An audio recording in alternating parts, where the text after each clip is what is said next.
As a fast food chain, Subway is loved by scores of fans across the world and remains a go-to option for many looking for a quick bite. The brand has thousands of locations in several countries and is easily one of the biggest fast food companies of all time. Its beginnings were humble. Subway started as a tiny shop in 1965. The brand has since grown by leaps and bounds. Customers are spoiled by options and can choose to order from as many as 38 million combinations at a Subway outlet. We believe you should make your sub, wrap, or salad exactly how you want.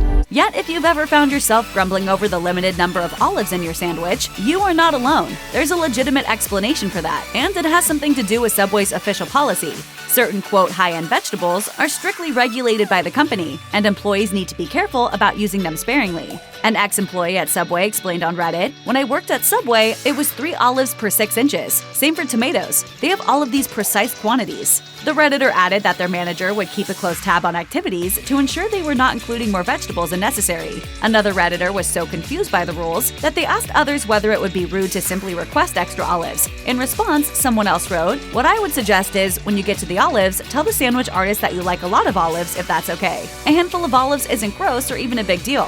If online accounts are to be believed, Subway was not always so particular about the number of olives that were added to each sandwich. Someone pointed out on Ask Metafilter that things were better when Subway first started making its subs. The customer wrote, "When they first opened back in the day, I seem to recall that the amount of meat, tuna, seafood, meatballs was applied pretty liberally, without a set standard." The customer believed that this policy was probably replaced by a simple one that aimed to provide around 3 scoops of tuna for each sandwich, coupled with the set amount of meat. A former staff member mentioned that they felt bad about limiting the number of olives and ignored the rule if the manager was not around. A thoughtful comment read that olives are really pricey, implying that it is bad for business to be too liberal with the ingredient. If you want to get the most from your experience while eating at Subway, there are a few things you can try.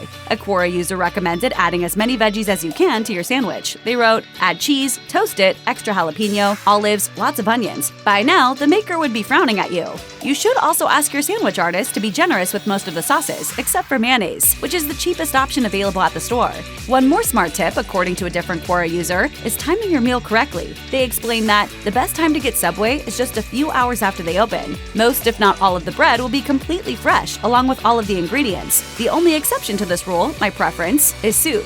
You should also specifically request soft bread. If you are saving your meal for later, ask the staff to put the meat, sides, and veggies in separate containers to avoid a lackluster, soggy sandwich. Someone also noted that promotional meals are worth it, and it pays to be attentive when you are at a Subway outlet. You're likely to find a sweet deal if you check. According to this Quora user, the company typically changes their promotional windows every month or up to 7 weeks. These are good buys, but a lot of people miss out simply from a lack of awareness.